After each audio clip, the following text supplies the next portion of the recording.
You're listening to Be Well, an optimal living interview with Frank Lipman, MD, and Brian Johnson.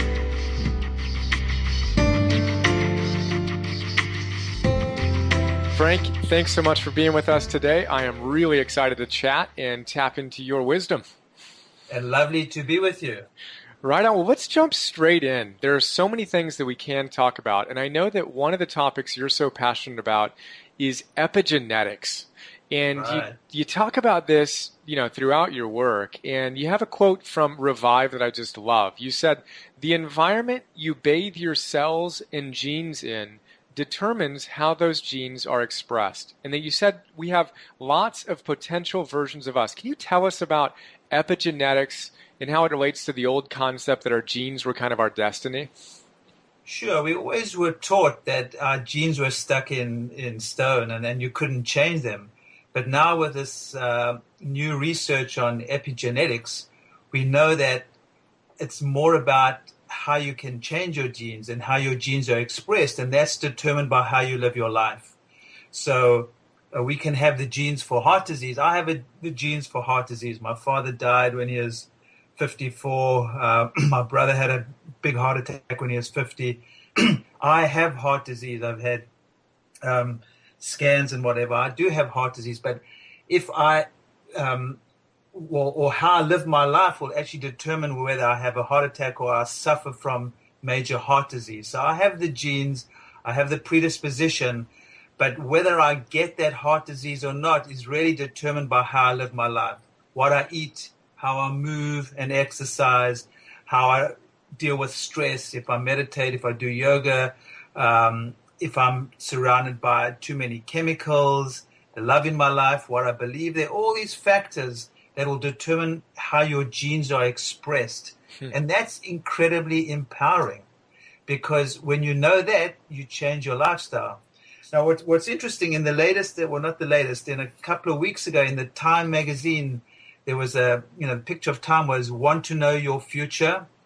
There's a whole article on the DNA dilemma because what we now know is, with the new technology, it's forecast that in the near future, everyone will have their genetic code analyzed for future medical assessments. So I think what's going to happen is we're going to have our genetic code analyzed and the doctors are going to say, well, you're going to get heart disease or you get cancer because you have the genes for that.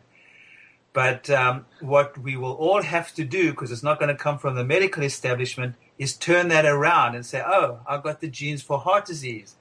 That's not how I'm going to die. Let's change how I'm going to live. Mm-hmm. Yeah, it's amazing. I mean, one of my genetic predispositions potentially is alcoholism. My father struggled, his father struggled, and ended his own life. And it's been one of those things that, okay, it's kind of that loaded gun, right? And the question is, are we going to pull the trigger or not? We might have that genetic predisposition, but what are the environmental, factors that we're bringing into our life through our thoughts, et cetera, that are going to either bring that to life or not? And that's such, as you said, an empowering perspective to have.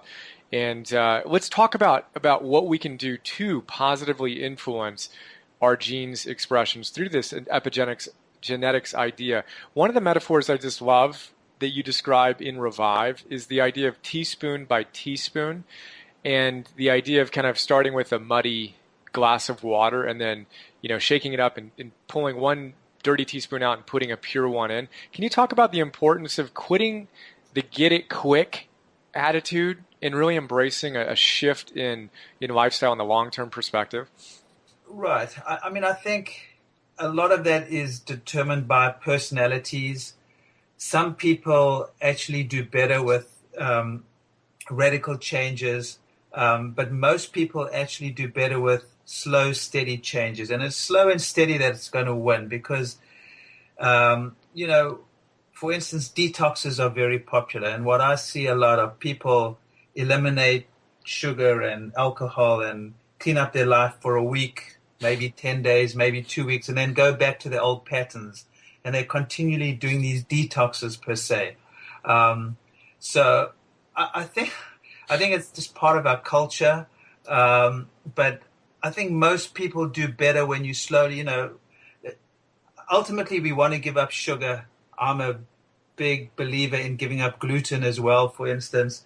But there's certain foods that are going to affect our genes and how our genes are expressed. So the quicker you can get rid of those foods, the better. Now, talking about a detox is a way into a healthier lifestyle. It's a way to, the power of a detox, for instance, is you stop the foods and you feel so much better. And that's sort of the carrot that keeps you going.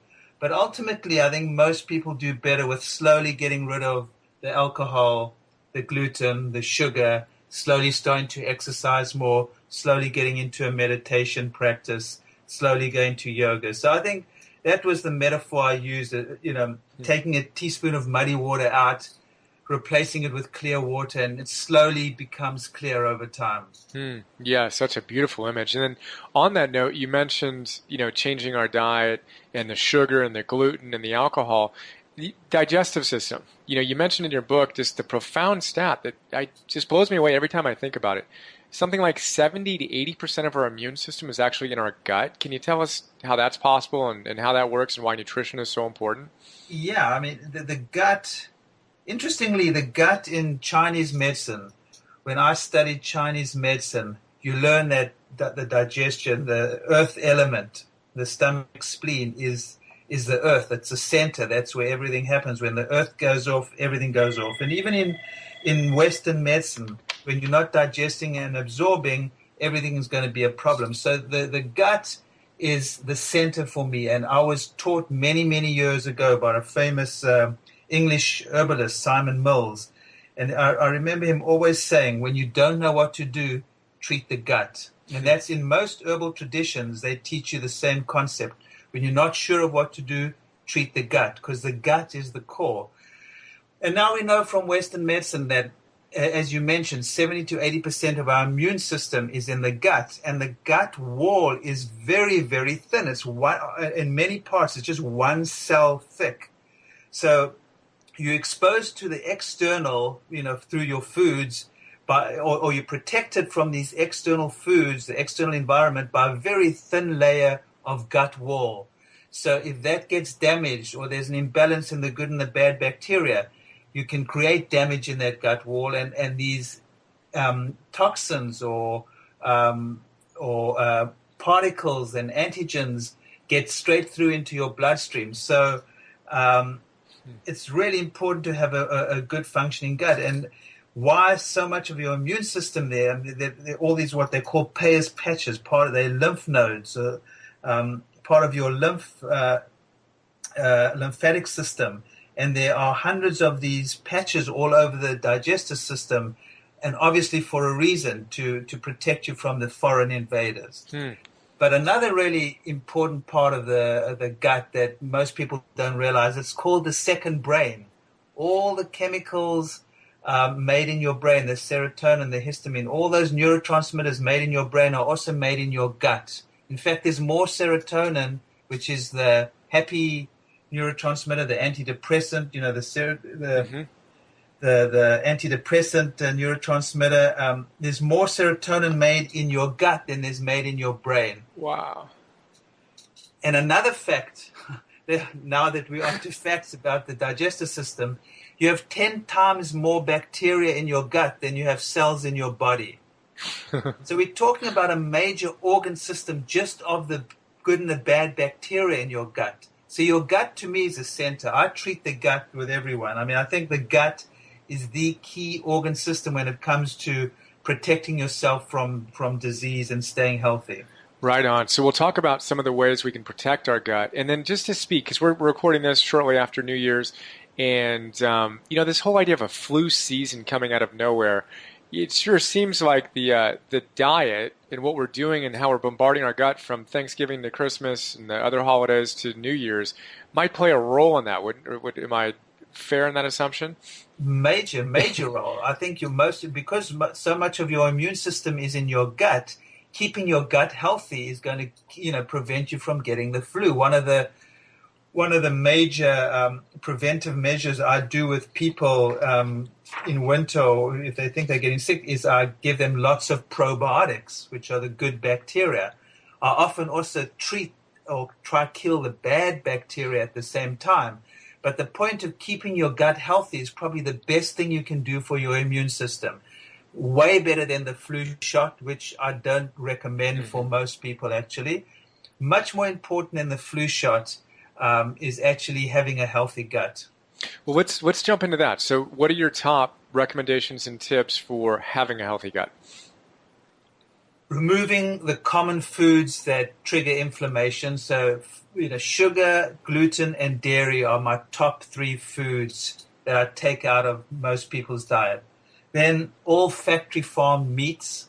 I'm not against meat. I'm against what we do to the meat, the antibiotics, the hormones that we actually inject into them. So, some people do really well on a vegan diet. Some people do better on a paleo type of diet. I don't think there's one diet for everyone, but I do think if you are going to eat meat, you need to eat grass-fed beef. You need to eat organic chicken. So you need to eat unaltered animal protein, unaltered foods in general. So it's sugar, dairy, gluten, factory farm meats, and then obviously avoiding as many GMOs, genetically modified organisms, and processed foods as possible. In fact, there are more and more studies showing that eating GMOs, and in fact, specifically the Roundup herb that Monsanto uses on their GMOs, has found to kill good bacteria in the gut and precipitate the overgrowth of bad bacteria.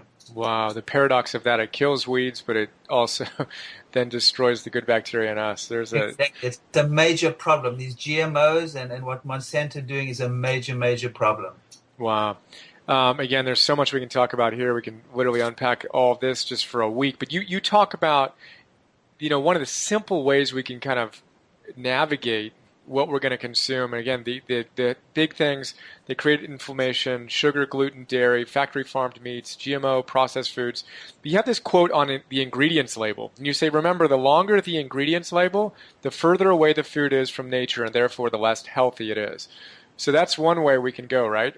Yeah. I think we should all be eating as close to nature as possible.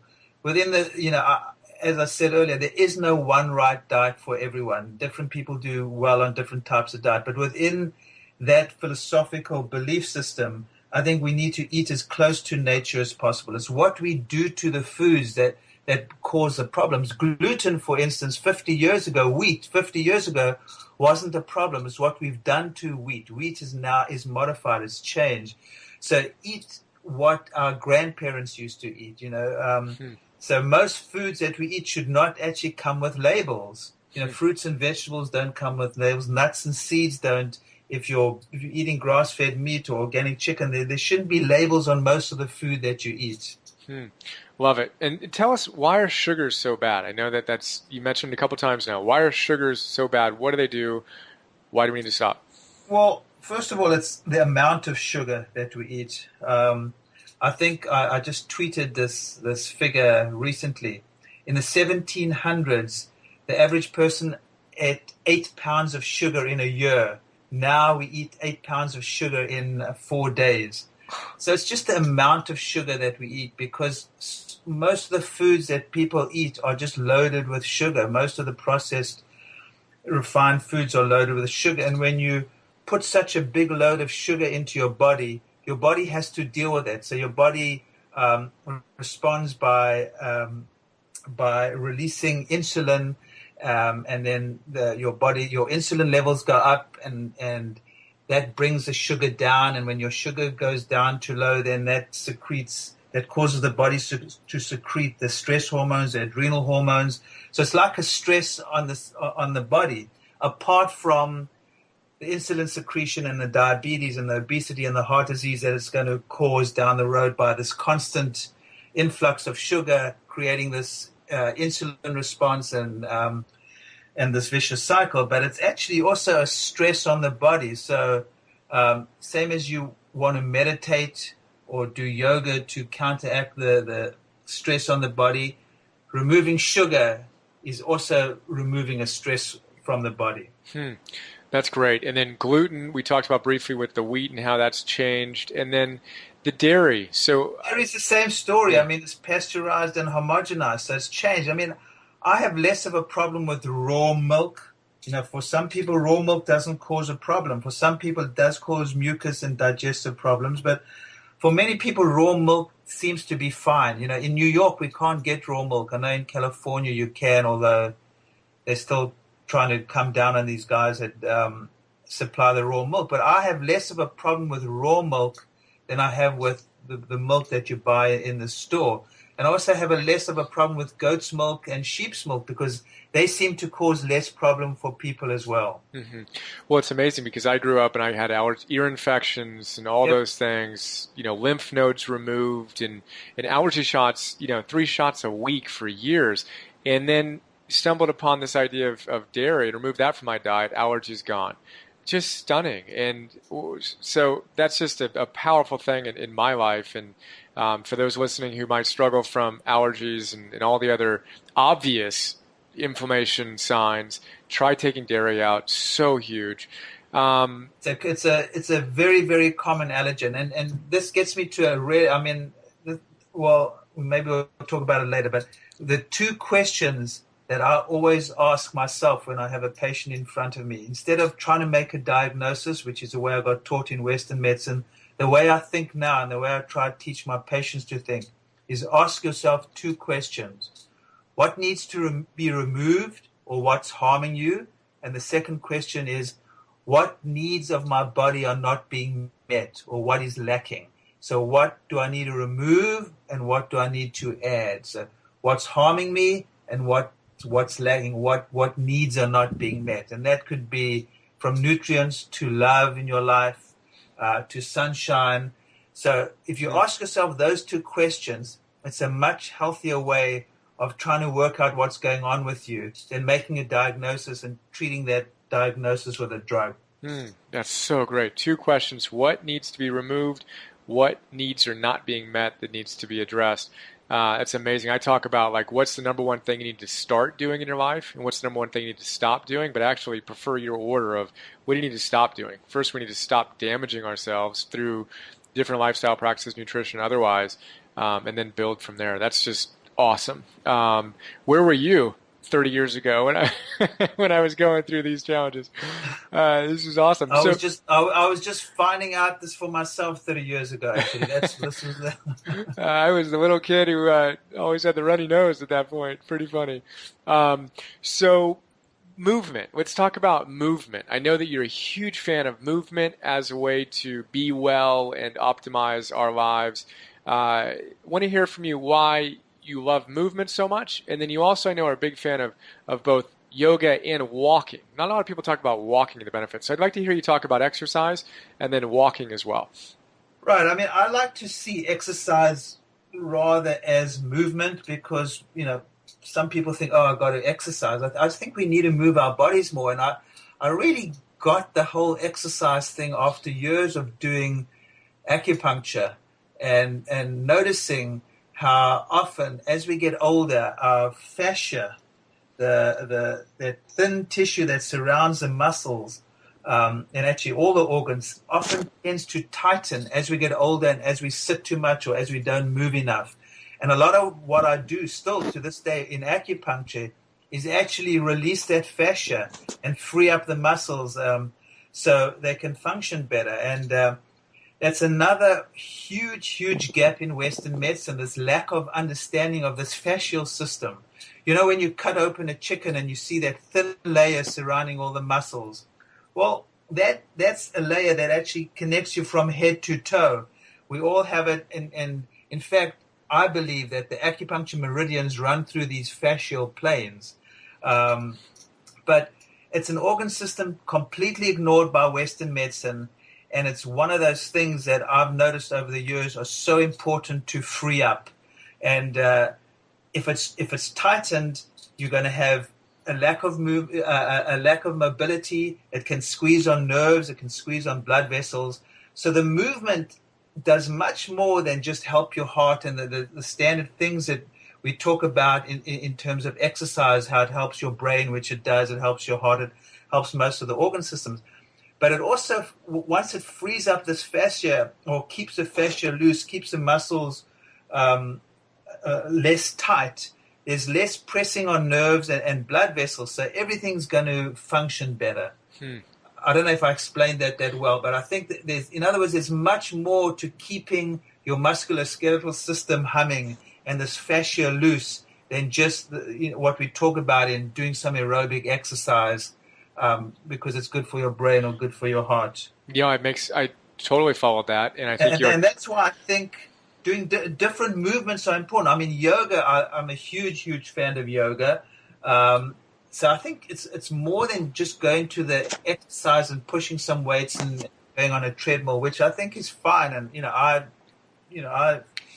do an elliptical trainer. I do my interval training, and I like pushing weights because it makes me feel good and yada yada yada. Yeah.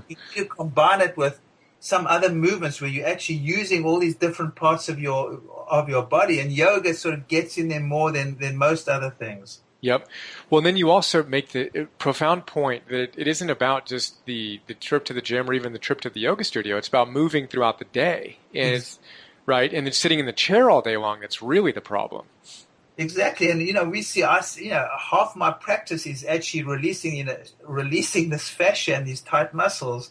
And people don't only just get rid of their back pain, but so many other things free up. I have a woman in my office who does a technique called active release technique, which is a sort of a targeted deep tissue type of work. And I've seen unbelievable results with releasing these tight tissues that we completely ignore.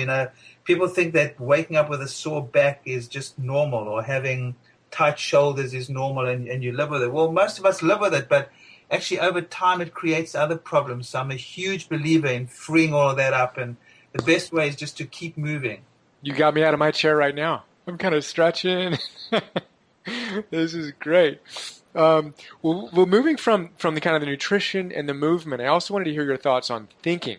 You talk a lot about how our thoughts can be toxic and really kind of bring us down. Can you tell us about how that works? And then I think that affects our genes too. I think negative, this is what I'm scared about, the future of this decoding the body's DNA, because labs are going to do this. Even now, you can get it done for about $1,000, but soon everyone's going to be able to get their DNA decoded, and that's going to, be a problem for a lot of people, because they're going to come out of there and Western medicine is a fear-based system, and they're going to come out of there and say, "Oh, I got the genes for heart disease, or for breast cancer, or for prostate cancer," and people are going to think they're going to get the cancer or the heart disease and actually start believing in it. And they'll get it. It's the same as, what the nocebo effect is as opposed to the placebo effect. I love it. It's the patients who are told they're going to get a certain treatment, they don't even get it, but their hair falls out as if they received the medication, right? Exactly. So that's the nocebo effect. And I think if you're told you're going to get heart disease, that's going to happen to a lot of people. It's how you think. It's your thoughts. And there have been, I don't know how many studies. I think there have been a number of studies, but people have observed this all over the world. For instance, when the shaman says to someone, "You're going to go out and die," they go out and die. So your beliefs and what you're thinking are so important to the way you're going to feel. And as I said earlier, that's what scares me about this DNA decoding. If it's done irresponsibly, like I feel it may be done in Western medicine, we're going to put the fear of God into people and tell them how they're going to die, instead of saying, "Well, this is how you can live and you're going to be fine." When I think that it goes to the other issue with such advanced medicine is we're always looking for that magic pill, and there's no locus of control within ourselves, right, to actually change our behaviors, our thoughts, our patterns. We're always looking outside of ourselves for the latest and greatest, fix-it quick solution, right? Right. Well, as you say, you've come up with some great lines, and one of them is the closest magic pill we have is meditation. I mean, if there was a magic pill, meditation could be bottled, that would be a magic pill. So to me, that meditation is probably one of the most important things people can do for themselves, because that does train your mind. I mean, that's one of the few things that can ultimately train the way you think and how you respond to the stresses in life.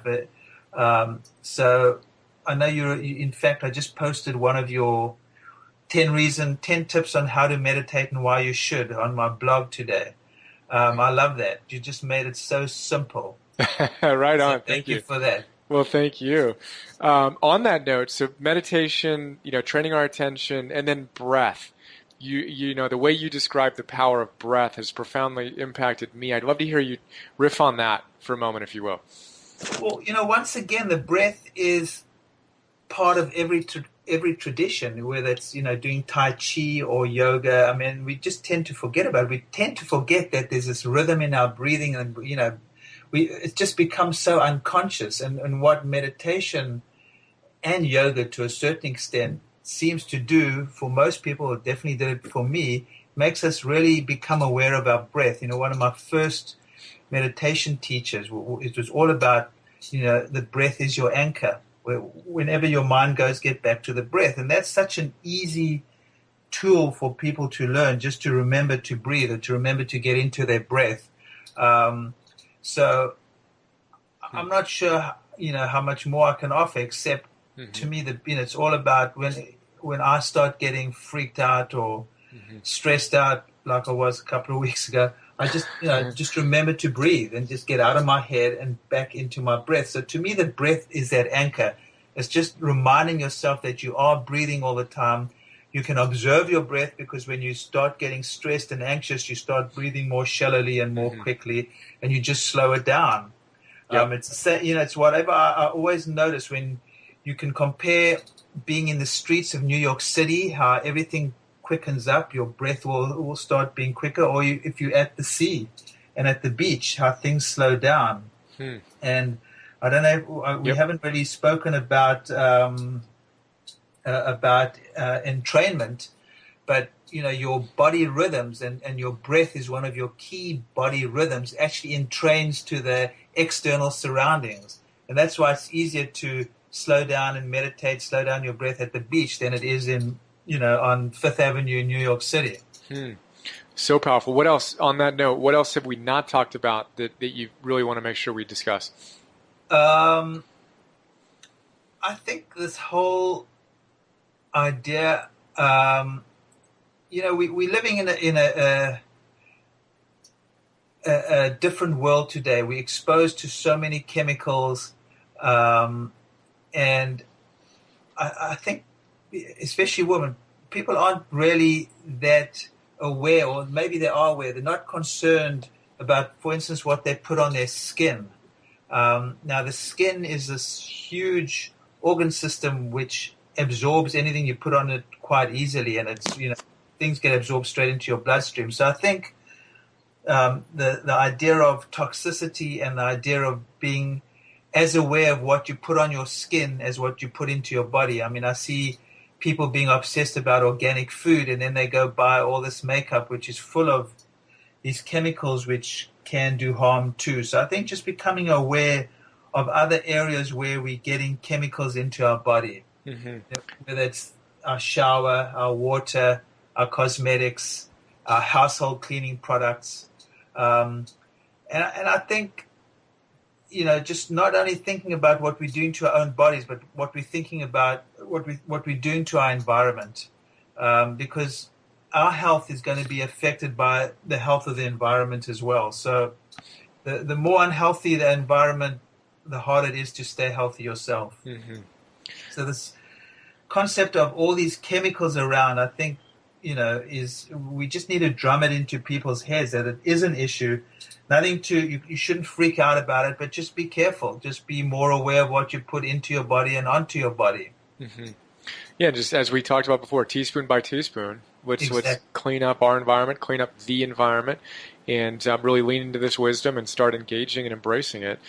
Just great stuff. I'd love to kind of wrap this up by learning more about your fundamentals and what you do to stay plugged in. It's one of the most fun parts of this. Just hearing from these extraordinary individuals like you.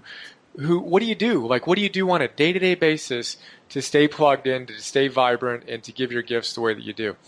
Okay, so I try to practice what I preach. I'm definitely not perfect, but I usually get up and I meditate in the morning. Sometimes it's just for 5 minutes. Depends on what's going on. I mean, I try get a good 15, 20 minutes in. Then I'm addicted to my computer. Then I go check out my email and everything else. My breakfast is usually a shake in the morning, a healthy shake. I use one of my pea proteins. Sometimes I use whey protein. I mix in some blueberries but generally, and some avocado. Generally a shake with good protein and good fat. So having a good breakfast like that, and I always put chia seeds in now. Having a good breakfast like that sort of sets me up for the day. And I go to work, and I usually walk from the train station to my office. So I usually try to get a walk in. And then for me, my work is usually a meditation, because I have to be so present with my patients. So I just try and be present. And, when I'm starting to drift or starting to go places, I get back into my breath. And my other meals, I tend to have, I tend to eat more paleo style. I do eat grass-fed meat. I do eat chicken. Not too much of it, but I eat it. But I try not to eat crap. I love ice cream. I love sugar. That's my weakness. But I try not to eat too much. And then, come home, and it's time with my daughter. Doesn't live at home anymore. It's time with my wife. It just spend some time, or we go out with friends. I think having love in your life, having a lot of friends, having community is really important. And the one thing we didn't talk about is passion and what you feel passionate about. So apart from being passionate about my work and loving what I'm doing, I work very closely with a non-profit. So I'm often doing stuff around this Ubuntu fund. And I just try to keep engaged, and I'm always trying to learn new things. I always like my wife and my daughter in particular catching me out on my shit, which they often do. And that's it. I just try and enjoy myself. Do things that I like doing. Just try to live the way I want to live. That's fantastic. Beautiful. Well, thank you so much for giving us such an intimate look at how you're showing up. Super helpful and inspiring. And just love the just transparency and authenticity of, look, we're all, having fun, exploring our edges, and none of us are perfect. We're not going to be the first perfect human being on the planet. Let's get over ourselves. I thought I was perfect. You mean I'm not? Right? Such freedom, right? When we realize that we are not going to be the first perfect human being on the planet. And wait till your kid grows up and becomes a teenager. Then you realize how imperfect you are and how stupid you are. That's so great. I look forward. So last thing, I'd love to hear your number one tip in health and in life. So your number one tip for health and your number one tip in general for life. I would say my number one tip is to do something you love. So it's not a job per se. I mean, if you can find work that you just love doing, you just love getting up and going to work and enjoy your work. I think that my experience has been, not only with myself, but with my patients, people who love what they do tend to be healthier. So if you can find something you really love doing, I think that's so much more important than making $1 million, doing something that you aren't enjoying doing, which is, I see those patients too. I mean, they're making tons of money, but they're not happy.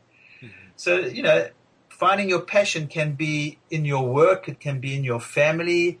It can be in anything, but part of what you do you need to feel really passionate about and love doing it. I think that would be probably my number one tip.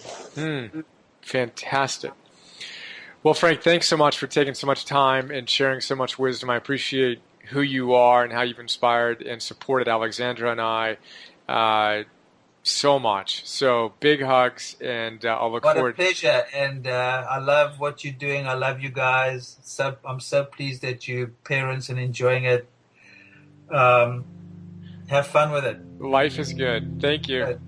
Okay, Brian. Lovely to speak to you. Likewise. Talk to you soon. We hope you enjoyed this Optimal Living interview. Please visit brianjohnson.me for more.